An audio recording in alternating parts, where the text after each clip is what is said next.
Oke, Assalamualaikum warahmatullahi wabarakatuh. Salam, Om Swastiastu, Namo Buddhaya, Salam Kebajikan, Rahayu. Sebelumnya, perkenalkan, kami berdua dari Cacing Techno akan menjelaskan sedikit lebihnya tentang ide inovasi bisnis dari kami.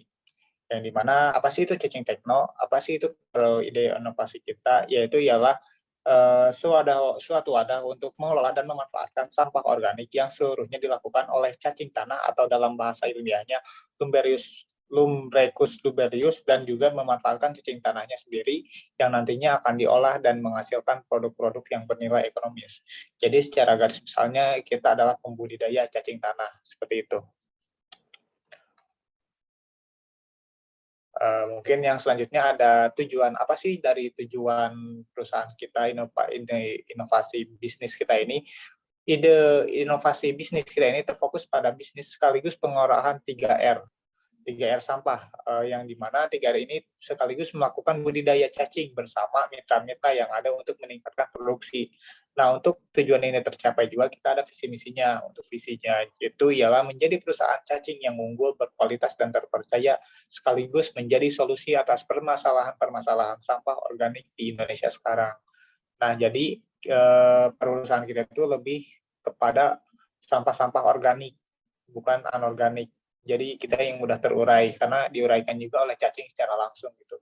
Nah, untuk mewujudkan visi tersebut kita mempunyai misi yang di mana yaitu mesejahterakan petani cacing tanah, meningkatkan hasil kualitas cacing tanah, menjadikan Indonesia sebagai eksportir cacing tanah terbesar di Asia Tenggara, dan memproduksi hasil produk yang diminati oleh seluruh kalangan di masyarakat, dan juga menjadi solusi atas kurangnya terkelola dengan baik sampah organik di Indonesia. Seperti itu untuk tujuan, visi, dan misi. Selanjutnya ada analisis SWOT yang dimana strength, weakness, opportunities, dan threats. Yang dimana strength adalah kekuatan, weakness kelemahan, opportunities peluang, dan threats atau ancaman. Yang pertama strength-nya nih di kita itu kayak seperti apa? Strength-nya itu yaitu langkah nyata pengurangan sampah organik. Dan yang kedua adalah memanfaatkan sampah organik sebagai makanan untuk budidaya cacing dan menghasilkan bermacam-macam produk bernilai ekonomis, dan mengikuti SOP dalam beternak dan pengembangan produk dan siklus hidup cacing yaitu yang tepat. Jadi kita memiliki kekuatan di 5 poin ini. Selanjutnya ada weakness, selanjutnya yang adalah belum adanya manajemen yang mengatur tentang produksi, pengembangan produk, dan pemasaran secara benar. Terus target penjualan juga kita tidak menentu, seperti itu. Yang selanjutnya ada opportunities atau peluang, yaitu bervariasinya produk olahan cacing tanah seperti vermikompos, obat, pakan ternak, kosmetik, dan berkaitan dengan hobi masyarakat umum seperti pancing dan lain-lain seperti itu. Selanjutnya ada traits, yaitu kualitas cacing tanah yang kurang baik, terus produk olahan cacing tanah belum teruji, dan membuat konsumen dan investor tidak yakin, seperti itu untuk analisis SWOT dari kita. Selanjutnya ada analisis masalah. Nah, di analisis masalah ini kita bikin tiga poin utama, yaitu lingkungan, petani, dan konsumen. Kenapa sih kita di lingkungan? Karena titik utama dari lingkungan ini ialah sampahnya. Sampah terbanyak dan yang tidak terkelola di Indonesia adalah sampah organik, dan berdasarkan data pada tabel yang tertera seperti itu. Selanjutnya kita juga menitik beratkan kepada petani, yang dimana harga cacing tanah yang semakin murah, namun permintaan pasar yang sebenarnya semakin membeludak. Selanjutnya ada di konsumen juga, yaitu mutu dan kualitas cacing tanah yang kurang sesuai dengan minat konsumen. Nah, mungkin di 3 poin itu adalah analisis masalah kita. Seperti itu. Selanjutnya ada solusi. Nah, solusi terkait 3 permasalahan tadi kita sudah analisis juga, yaitu yang pertama di lingkungan, yaitu solusi atas polusi sampah organik, yang dimana kita ini terkait lingkungan udah ada solusinya, yaitu tentang cacing-cacing tanah ini. Nah, selanjutnya ada mitra atau petani cacing, yang dimana membuka jalur perdagangan baru. Yang selanjutnya memberi edukasi tentang olahan-olahan dari cacing tanah, yang dimana kita selebihnya melakukan sosialisasi kepada petani-petani dan menjadi penyalur produk mereka. Selanjutnya di ranah konsumen juga ada kualitas cacing tanah yang makin baik dari waktu ke waktu dan standarisasi produk olahan cacing tanah. Nah, mungkin itu terkait solusi yang dimana 3 analisis masalah tadi. Oke, selanjutnya ada solusi umum yang dimana ini secara umum dan universal ya. Yang dimana yang pertama ada cacing tanah berperan dalam memanfaatkan sampah organik atau sebagai pengurai. Yang dimana cacing tanah ini juga mudah, murah, cepat, dan ramah lingkungan. Yang selanjutnya bisa diolah menjadi produk yang bernilai ekonomis dan dibutuhkan oleh seluruh kalangan masyarakat.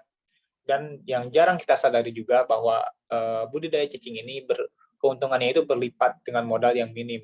Jadi walaupun modalnya sedikit itu keuntungannya bisa berlipat ganda apabila kita paham caranya seperti itu.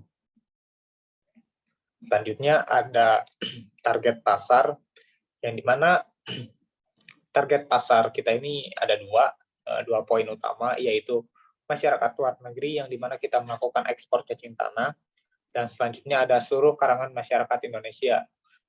Saya akan menjelaskan dulu terkait masyarakat luar negeri. Yang pertama ada ekspor cacing tanah, yang dimana ekspor ini itu bahwa di luar sana, di luar Indonesia, terutama di bagian Cina dan Korea, cacing ini dibutuhkan selebihnya untuk bahan-bahan kosmetik seperti itu, yang sangat digandrungi lah Pak cacing ini. Selanjutnya ada di kalangan masyarakat Indonesia. Yang pertama ada hobi masyarakat, yang dimana kan hobi masyarakat itu di Indonesia itu kebanyakan memancing gitu. Nah, memancing ini juga kan memerlukan adanya cacing tanah, yang dimana ini sebagai pakan utama buat ikan-ikan. Yang selanjutnya ada kebutuhan masyarakat juga seperti air cacing yang kayak gitu kan kita masih memakai juga gitu. Selanjutnya berkaitan dengan pekerjaan. Oke, lanjut. Selanjutnya ada yang namanya strategi pemasaran nih. Strategi pemasaran kita untuk perusahaan cacing techno ini bagaimana sih? Yang pertama, dari target pasar tadi kita kan ada yang namanya masyarakat luar negeri sama masyarakat Indonesia. Nah, untuk masyarakat luar negeri, kita membuka ada 2 cara, yang dimana memakai digital marketing atau melewat sosial media kita. Yang kedua, memasuki bazar kewirausahaan di luar negeri, yang mana diadakan di luar Indonesia seperti itu. Dan untuk masyarakat Indonesia sendiri, kita akan membuka sosialisasi selebar-lebarnya kepada masyarakat dan petani-petani sekaligus bazar juga, terus menciptakan sistem barter, yang dimana sistem barter ini saya akan jelaskan mekanismenya. Misalkan saya memiliki sampah organik sebesar 5 kilo. Nah, kita akan barter dengan harga atau uang yang dimana itu bisa sebandinglah dengan harga sampahnya itu. Yang selanjutnya kita akan lewat digital marketing juga, yang dimana lewat sosial media kita, terus mensosialisasikannya juga seperti itu, dan membuka koperasi cacing techno. Selanjutnya, cacing techno juga akan mencari mitra untuk bersama-sama menuju pasar yang lebih besar. Itu. Selanjutnya di sini ada potensi, yang dimana karena ada menggunakan modal yang minim dan untuk hasilnya pun yang jelas, maka ini sangat berpotensi mensejahterakan perusahaan dengan variasi olahan produk yang banyak dan bermanfaat juga, sehingga akan memunculkan nilai ekonomis yang seimbang. Nah, kita bisa lihat juga ini ada 3 tabel terkait dalam penjualan cacing di dalam negeri dan pemanfaatannya, yang dimana ada kosmetik, pakan ternak, cacing tanah, obat, dan vermikompos, yang dimana ini benar-benar digandrungi dan selalu meningkat seperti itu. Selanjutnya, yang di bawah ada yang namanya bisnis model, yang dimana kita di sini ada 4 poin utama dari cacing techno. Ya, yang pertama kita pemerintah, yang dimana pemerintah ini kita lebih ke perizinan dan legalitas, yang dimana kita memiliki badan hukumnya secara langsung perizinan.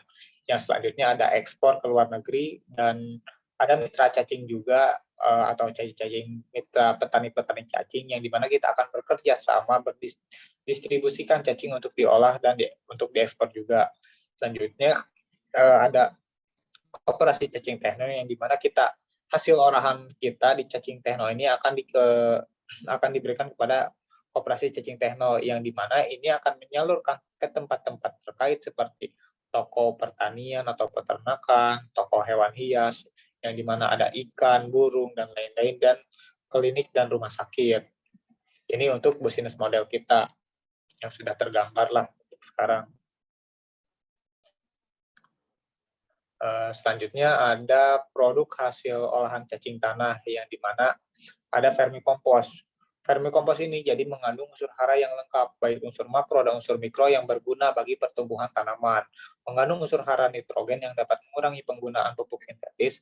Vermikompos juga mengandung sejumlah hormon seperti auksin, giberelin, dan stokinin, sehingga dapat memacu pertumbuhan akar, tunas, dan daun.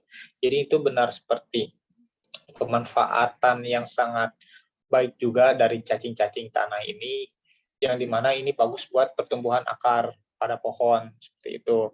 Dan produk hasil olahan cacing juga, budidaya cacing tanah sebagai solusi dalam lingkungan dan juga peluang dalam berbisnis ini sudah jelas adanya. Cacing techno di sini berperan sebagai inovator ya untuk membuat produk-produk olahan cacing tanah, juga sebagai pembuka jalur perdagangan baru di sekitaran masyarakat Indonesia dan luar negeri. Karena permintaan dan itu sangat banyak, membeludak dan bervariasi juga terkait cacing tanah ini. Selanjutnya ada pakan ternak, dan mungkin ini akan dijelaskan oleh rekan saya Nur Haliza. Selebihnya saya langsung serahkan. Terima kasih. Baik, untuk pakan ternak sendiri di sini yaitu protein cacing tanah ternyata mengandung 20 asam amino, kandungan protein yang sangat tinggi dari biomasa cacing tanah, di mana ini menjadikan pembesaran hewan ternak menjadi lebih cepat dari pakan biasanya gitu ya. Secara umum penggunaan cacing tanah baik dalam bentuk segar maupun dalam bentuk tepung cacing tanah memberikan pengaruh yang positif terhadap peningkatan produksi ternak unggas, terutama ayam pedaging. Lalu di sini untuk kosmetik sendiri mampu memutihkan kulit. Biasanya apalagi perempuan ya, untuk zaman sekarang kayaknya untuk memutihkan kulit itu menjadi apa ya? Menjadi nomor satu lah gitu ya untuk di kaum Hawa gitu, mampu memutihkan kulit, melembutkan kulit dan menghilangkan jerawat. Minyak hasil ekstraksi cacing tanah sendiri dapat digunakan sebagai bahan pelembab untuk kosmetik itu sendiri. Lalu di sini untuk obat, cacing tanah juga mengandung enzim lumbrokinase yang berguna untuk menurunkan tekanan darah, iskemik, dan stroke. Lalu di sini ada kompetitor. Ada kompetitor langsung serta kompetitor tidak langsung. Dari kompetitor langsung ini sendiri ada petani cacing tanah yang lain, lalu ada perusahaan pembuat olahan produk berbahan dasar cacing tanah. Lalu di sini ada juga kompetitor tidak langsung, yang mana di sini ada petani maggot dan perusahaan pupuk. Lalu selanjutnya ada competitive advantage, yang mana di sini kualitas dan mutu cacing tanah terjamin karena melakukan SOP dalam pengembangan cacing dan produk cacing tanah, lalu dengan harga yang relatif murah dan bisa dijangkau yang pastinya. Lalu di sini ada kualitas produk sangat baik dan sudah terstandarisasi hingga aman untuk konsumen untuk mengkonsumsinya. Lalu di sini berbisnis sekaligus menjaga lingkungan untuk masa depan yang lebih baik. Mungkin sekian dari saya, kembalikan lagi kepada Raihan. Oke, terima kasih Nur Haliza. Mungkin segitu saja presentasi ide bisnis dari kami. Terus izin menyampaikan juga, jadi kita ada 5 founder. Yang pertama saya sendiri sebagai Rizky Rehan Kurnia dengan namanya, terus rekan saya Nur Haliza Suhada, terus ada 3 orang yang tidak bisa hadir, yaitu M. Laitana Alwianka, terus ada Nafisa Fitri Okta Hidayat, sama Reti Fauziah Nursururo. Mungkin sekian presentasi dari kami. Terima kasih. Wassalamualaikum warahmatullahi wabarakatuh.